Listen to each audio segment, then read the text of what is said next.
আসসালামু আলাইকুম প্রিয় শিক্ষার্থীরা, আমি শিরিন সুলতানা চলে এলাম বহির্পীর নাটকের বর্ণনামূলক প্রশ্ন 5 নিয়ে। এখন আমরা সেটাই আলোচনা করব। আমরা বারবার বলি, এখনো বলি, বহির্পীর নাটক থেকে কোনো ধরনের সৃজনশীল আসবে না, শুধুমাত্র বর্ণনামূলক প্রশ্ন থাকবে, যেটার উদ্দীপকও থাকবে না। সেই জন্য আমাদের খুব ভালো করে এই বর্ণনামূলক প্রশ্নগুলো পড়তে হবে, ঘটনাটা জানতে হবে, নাটকটা পড়তে হবে, নাটকের রিডিং পড়ে বোঝার চেষ্টা করতে হবে বহির্পীর কি বলেছে, তাহেরা কি বলেছে, তাহেরার উদ্দেশ্য কি, হাশেমালের উদ্দেশ্য কি, বা হাতেমালের কষ্টটা কি, সবকিছু আমাদের জেনে তারপর বর্ণনামূলক প্রশ্ন লিখতে হবে। মুখস্থ করলে তুমি কিচ্ছু পারবে না।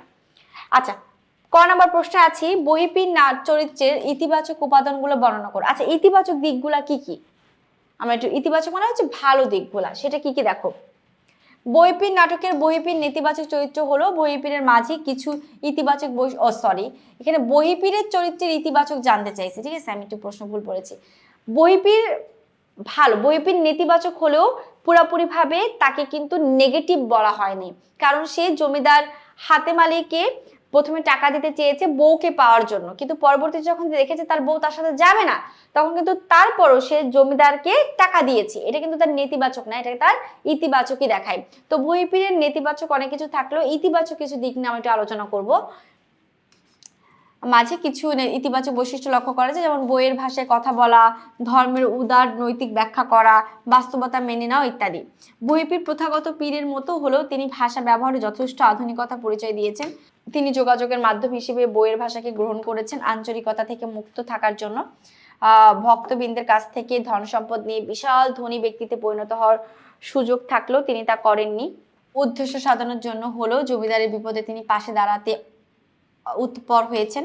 পালিয়ে যাওয়া স্ত্রী তাহেরাকে ফিরিয়ে নিতে চেয়ে তিনি মানবিকতা দেখিয়েছেন। মা হারা তাহেরার প্রতি দয়াশীল হয়েছেন। তিনি বুদ্ধি দিয়ে অবস্থা বিচার করেছেন। তাহেরার পালিয়ে যাওয়া মেনে নিয়ে বাস্তব জ্ঞানের পরিচয় দিয়েছেন। সবশেষে বিনা শর্তে টাকা দিতে চেয়ে মানবিকতার পরিচয় দিয়েছেন। এসব বহির্পীর চরিত্রের ইতিবাচক দিক। মানে পীর সমাজকে খুব খারাপ বলা হলেও বহির্পীরের মধ্যে কিন্তু সেই পীর সমাজের খারাপ দিকগুলো আমরা লক্ষ্য করতে পারিনি, ভালো দিকগুলো নিয়েই কিন্তু সেখানে আলোকপাত করেছেন এবং আলোচনা করেছেন। সেই ইতিবাচকের কথা এখানে আমরা কিন্তু বললাম। এবার দেখো খ নাম্বার প্রশ্ন, সমাজে প্রচলিত ধর্মীয় গোঁড়ামি যে চিত্র বহির্পীর নাটকে প্রতিফলিত হয়েছে তার পরিচয় দাও। সমাজে প্রচলিত ধর্মীয় গোঁড়ামি যে চিত্রটা, সেটা আমরা খদেজার মধ্যে দেখতে পাই, তাহেরার বাবা মার মধ্যেও দেখতে পাই। সেগুলো একটু আলোচনা করি।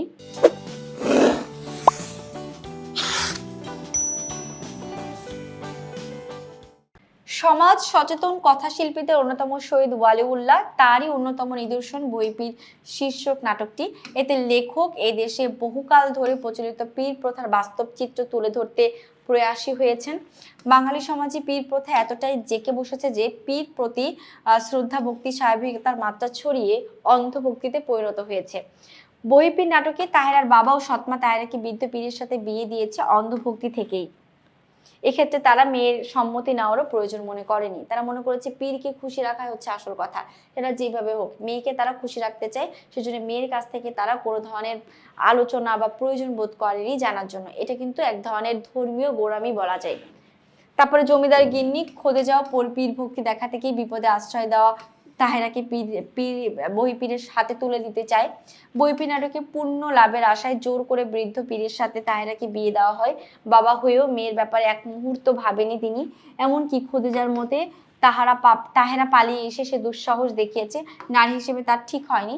বিয়ে হলো ভাগ্যের ব্যাপার, তাই তাহেরাকে সে বহির্পীরের কাছে ফিরে যেতে বলে। যে কোনো পরিস্থিতিই হোক না কেন নারীকে পরপুরুষের ছোঁয়া থেকে বেঁচে থাকতে হবে, এমন মানসিকতা পীর সাহেবের মাঝে দেখা যায়।